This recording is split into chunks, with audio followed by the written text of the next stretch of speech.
today I've decided that I was going to be downstairs since I just did a short on how to use the beamer, and now just want to sit on the ball and relax. Yeah, that must be irritating, watching someone bounce on a ball. But anyway, I haven't washed my hair for over a week because it's getting a little thin, and I thought I better, bring out the big dogs in order to make sure that it's not falling out anymore. So I'm not used to doing buns, so if it looks a little haphazard, that's good, because that's the way I want it to look, and usually it doesn't look that way. It just kind of looks like I'm out of practice, maybe. That's what it looks like. But so how has everybody been lately? I hope you've all been good. I've been enjoying the weather. Of course, it's been foggy for over a week, and then we got finally a beautiful day yesterday. The sun came out, and I was just so happy, set out in the sun. But today we're back to having a fog again, and yeah, it's not my funnest time. I love the sun, and I believe it's actually healing me, and maybe that's a good thing. So, I've just been reading this book lately. I don't know if anybody out there has read it. If you have, I'm sure you've loved it just as much as myself. It is a very good book, and it's When the Body Says No by Gabor Mate. He's a Canadian doctor. Understanding Stress Disease Connection. So I'm just in the chapter 14, A Fine Balance, the Biology of Relationships. And he starts out talking about a patient of his, a child that was 7 years old, scheduled for cardiac surgery at the British Columbia Children's Hospital. She'd already undergone 2 earlier operations for a congenital heart defect. And so he tells her story in this chapter, and I haven't actually read it yet, or maybe I probably have read it. I'm just rereading it again because my first glance over a book is a speed read, and then I get into more of the nitty-gritty when I like the writer and I like the book, and this is written very well. I'm very impressed. I could read all of his books if they're written like this. So I've learned a lot from this, and now today is day 13. Day 13, no wheat, no corn, no sugar, no added sugars. So there's another book here too that they talk about, and it's called Scattered. So I might want to get that after I've thoroughly read this book. And I'm also learning new recipes lately, and I'm really excited about that.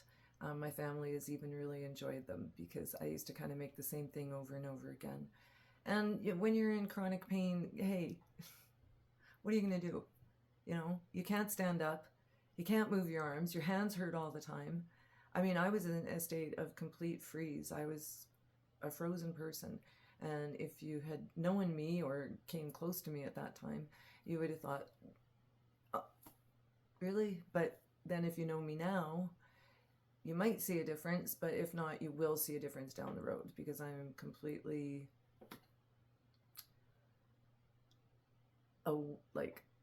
my brain isn't frozen, solid. It was stuck. I was stuck in every possible way that you could think of. I was stuck. I was kind of just faking it. And so that's kind of good, because the whole time I was doing Qigong. It's a type of Qigong, but it was coined Qigong by a very good friend of mine whom I'd actually never met. But we came very close over the internet due to his practices, and also having a little bit of an online presence that made it a little bit easier. I mean, we could speak to him once in a while and ask him questions, about the certain moves. And I never really wanted to waste too much of his time because I knew he was busy.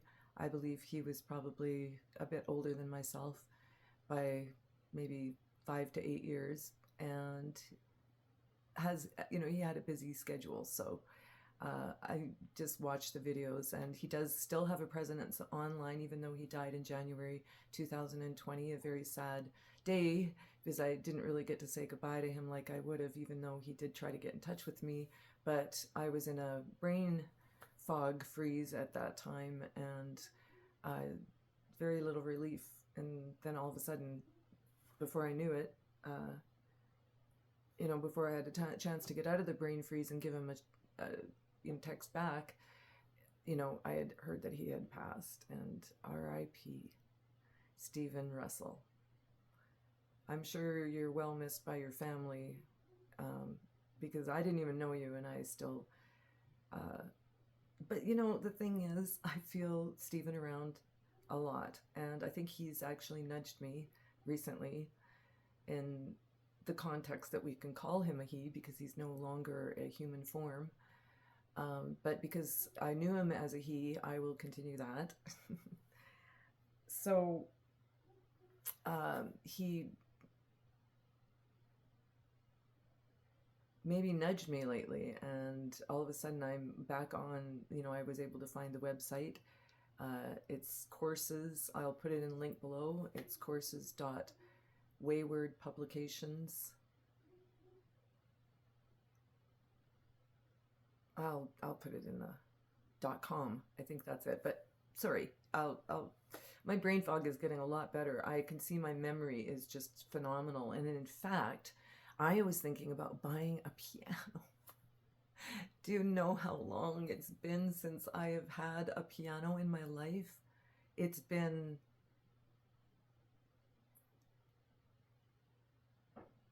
11 years. 11 years.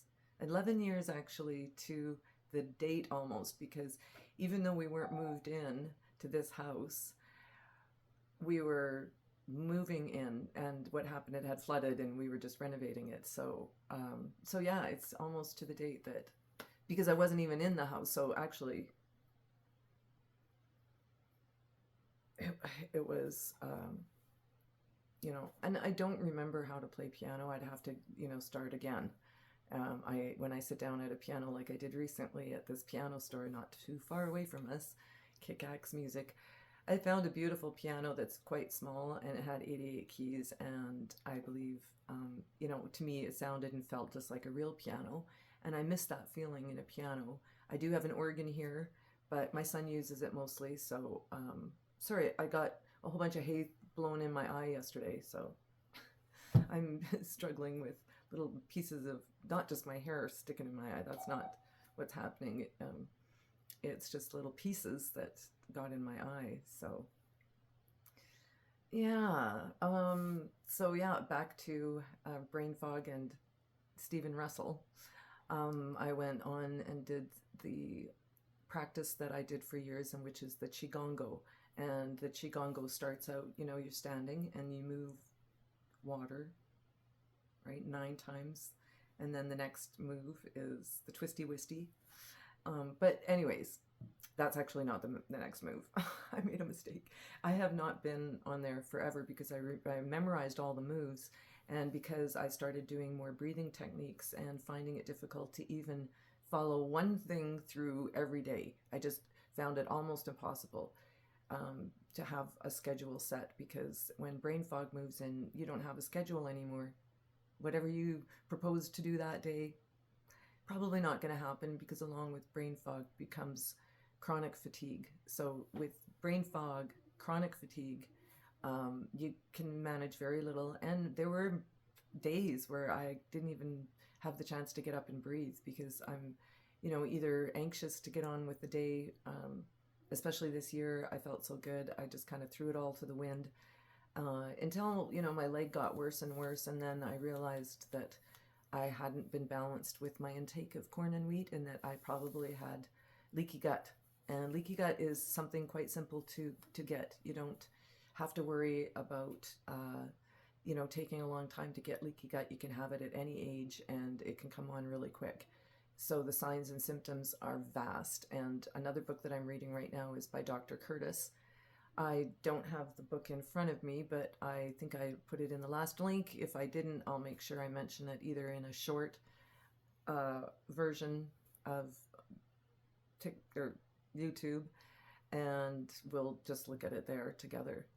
A lot of the foods in there that I have been eating are, the green leafy vegetables, radishes, the yellow and the purple turnip, or not turnip, the beet. I haven't started with turnips yet, but I'm going to definitely put them into my program. What else do we have? So I'm going to start Qigong again.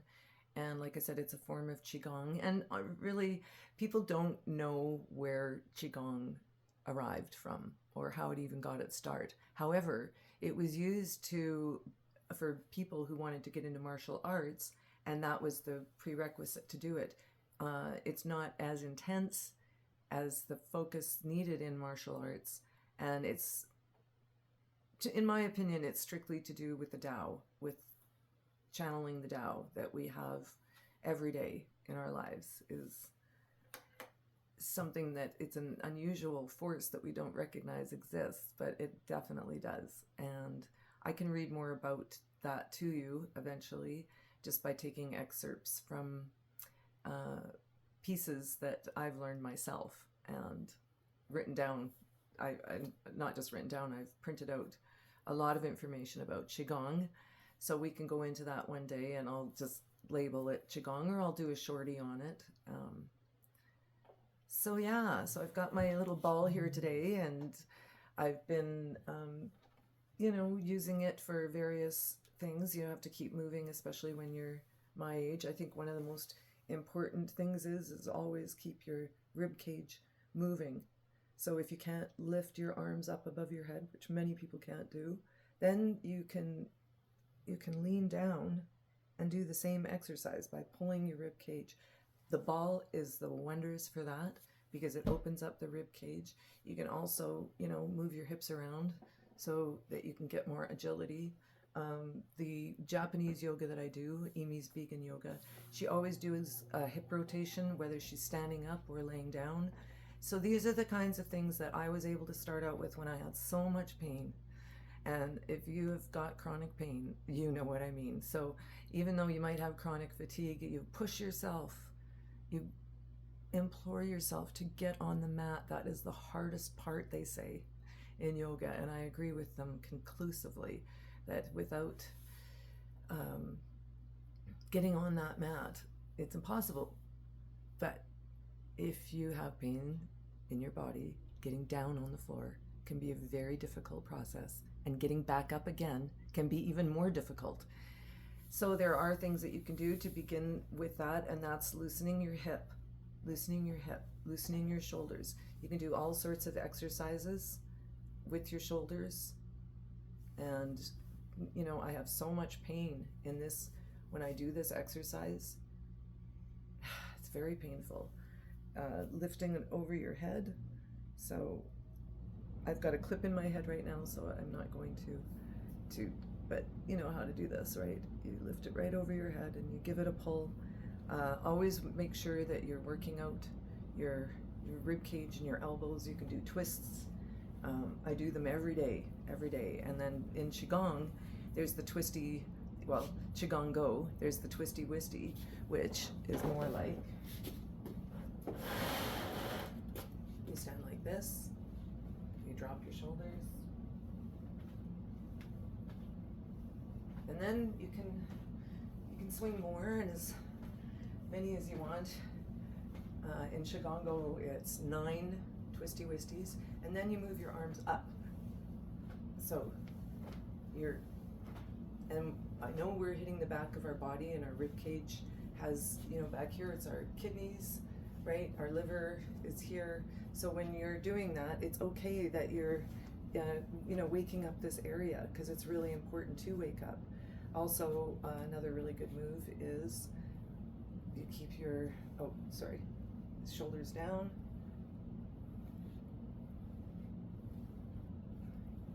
And some people might even find this difficult to do. So if you start out seating in a seated position, because I know I couldn't even stand because my ankles hurt so bad. like my ankles were actually numb. So yeah, so I couldn't stand up for very long and everything hurt them. So when you sit down, you can do your ankle rotation. That is very important to keep your ankles, both of your ankles. So always make sure you do one and then do the other. Our legs are the longevity to our health, and if we have healthy legs, we have a healthy body. I also use leg weights, and I'll just put them on my foot and then just raise and lower, raise and lower. You might only be able to do 3 or 4 at the beginning, and don't do more than that, because we all go overboard when we're feeling good, don't we? We all go overboard and we all think, oh, this is just going to be great, we'll be happening. And no, it's not great, because we can't barely move after we do it. So when you think about using a weight, use the lightest weight that you can possibly use. Take your weights like this.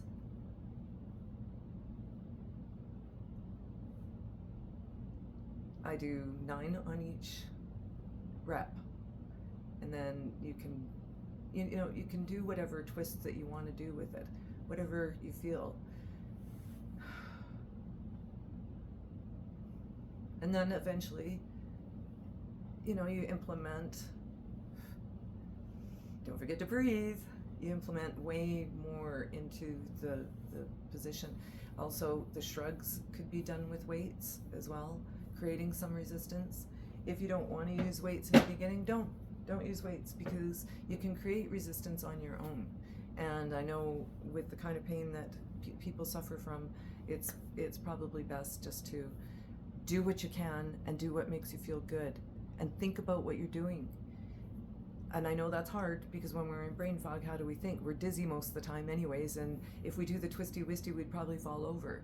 So even the ball can be a little bit intimidating. So make sure that you get a chair that you can move in, and that's all you do. And I know you can find videos online that will help you with that. If you can't, text me and I can show you different moves. I can send you moves to do just to start with. Like I said in the beginning, I actually did Wim Hof breathing, which is 60 reps of breathing. And I don't hold it when I get to the top, but I'm just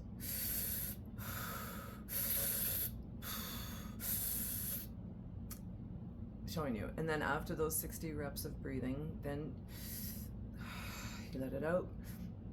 I always hold my breath like I'm going underwater. Take a little sip of air. I don't know, you could do whatever you want, as long as you do the holding of it. And hold it for as long as you can, and hold it past the time that you think you're gonna start coughing for air. Just a second past. That's all you have to do each time, and then you'll be able to move up in breathing. But you have to challenge yourself. And it's also such a good thing to inflate your system, your whole entire body, with a pH level.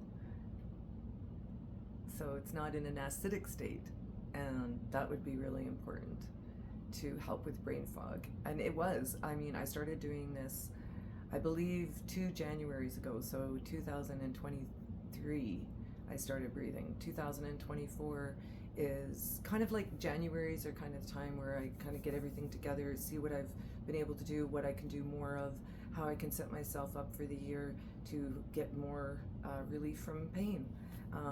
Whenever I do intentional work, I do it as a visualizing, and I visualize myself feeling no pain. I visualize myself as a young child that is full of energy and has no pain. And I feel it right through my body. I feel what that feels like. And that kind of meditation is really good. I also listen to a couple self-hypnosis on YouTube. There's 2, Marissa, I can't remember her last name, I'll put it in the links. Marissa is one, and she is just like phenomenal for hypnotism. Just punch her name in YouTube along with self-hypnotism and you'll find her, Marissa. And what else I do?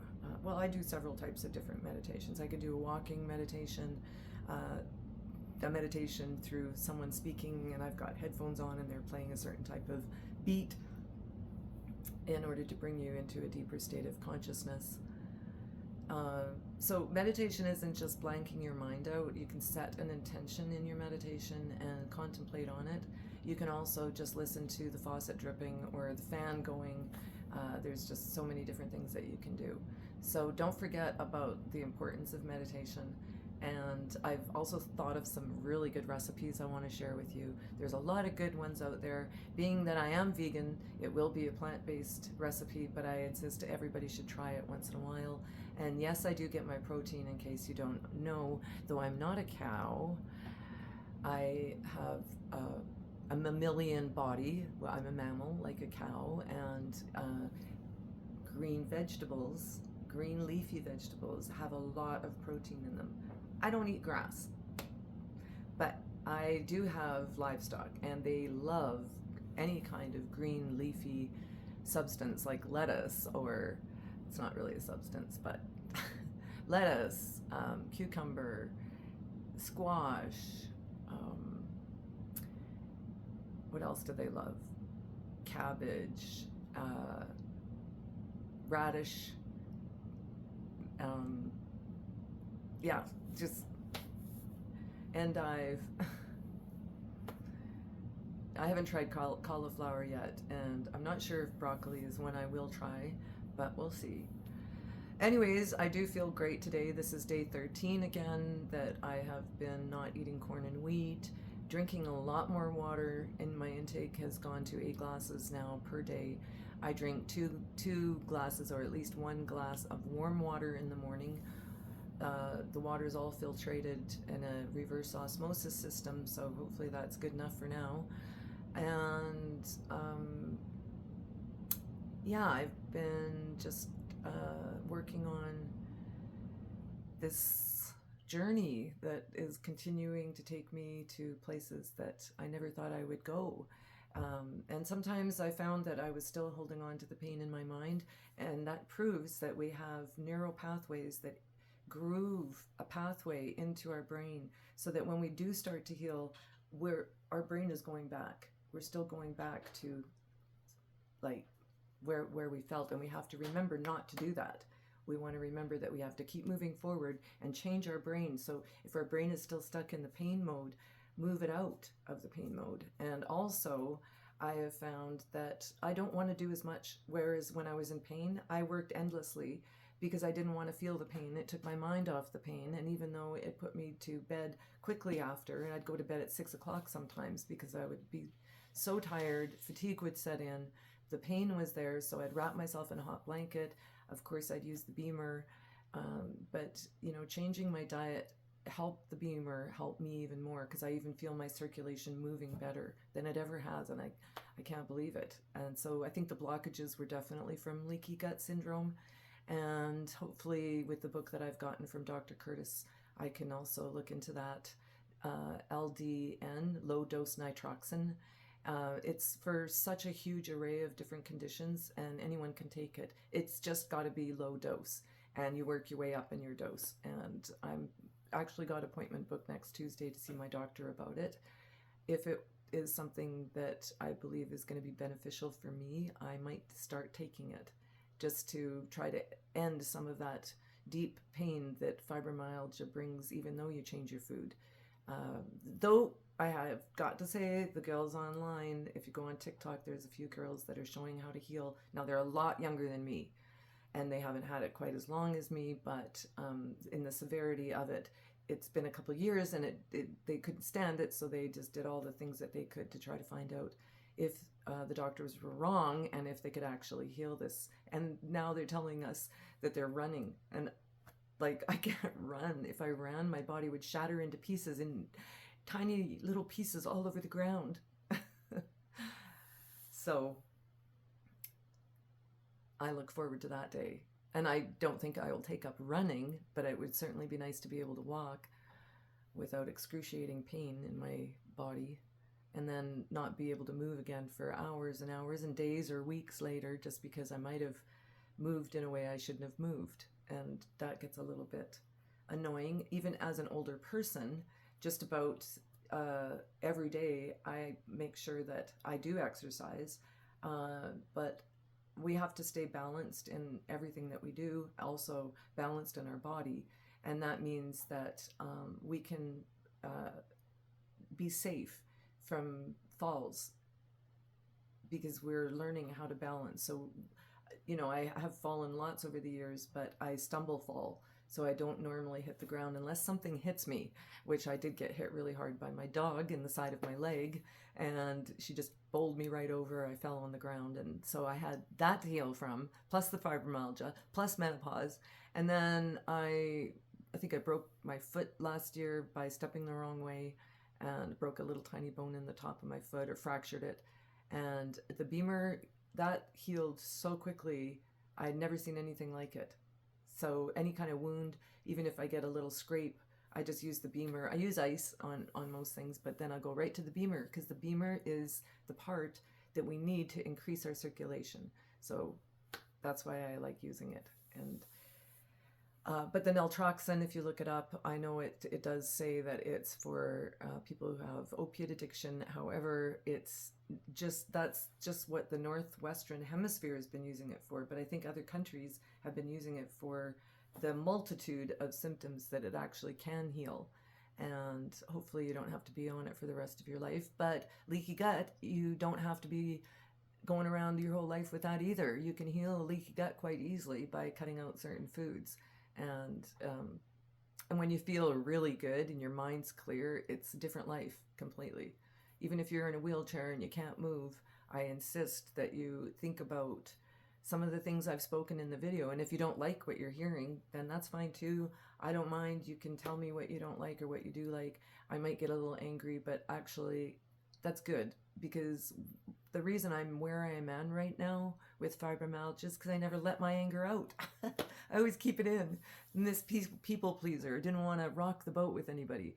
But I did have the opportunity to be able to yell and scream at my spouse without him getting upset at me, because he does the same to me. And without our being able to let out our anger, I think we would be a lot sicker at our age. And actually, he's quite healthy. He works doing physical work at this point in his life. When you're in your mid-60s, you don't want to be out there working too hard, so he kind of does part-time work, and it helps us get out of each other's hair. And we also look after the acreage together that we live on. It's a benefit when you can yell and scream at somebody because they upset you, which I don't actually do as much anymore. But oh my goodness, there was a time every day I was yelling, and people are like, oh, she's so angry. No, I was in such anguish that the only thing that made me feel better was to scream. And he always gave me something to yell about. So I don't think I could say screaming, but yelling, is definitely something that it might have helped me. It might have helped me because all these years I wasn't yelling at anybody. And then when I finally got the open floor, it was like, I'll take it. And, he still definitely needs to holler himself. And I leave him alone when he does that, because it's not usually at me. And even if it is, it's still not. Get it? It's still not at me. It's him. There's, each one of us, we have stuff going inside of ourselves. So if we're insulting somebody else or yelling at them, hopefully they're wise enough to eventually learn to just be quiet, because it's not about them. It's about the person doing the yelling, and let them heal. Think of it more like, oh my goodness, maybe they need to heal. I'm not in anguish anymore. I don't feel that constant pain in my leg. So this leg, every single day, from down here right into my knee and all the way down, it was such severe pain that I don't know how I even walked on it. And I even started, when I started not eating wheat and corn, I felt my toes start to have feeling back in them again. That was really great to feel my toes. I'm like, how did I walk? Anyway, it's a mystery, but here I am. Now I do have pain. I'm sure if you stepped into this body, you'd say, what are you talking about? You have no pain. I feel this pain here. And I'd be like, yeah, but it's not a 10 anymore. It's more like a 4, a 5, sometimes even a 6, because I'll get a little shot of pain that shoots through it. But it's not back up in the 8, 9s, and 10s. So that's something to write home about, I'm sure, for anybody. Okay, well, toodles. Have a really nice day today, and I hope the sun's shining where you are and you get lots of it. And I'll look really forward to seeing you very soon.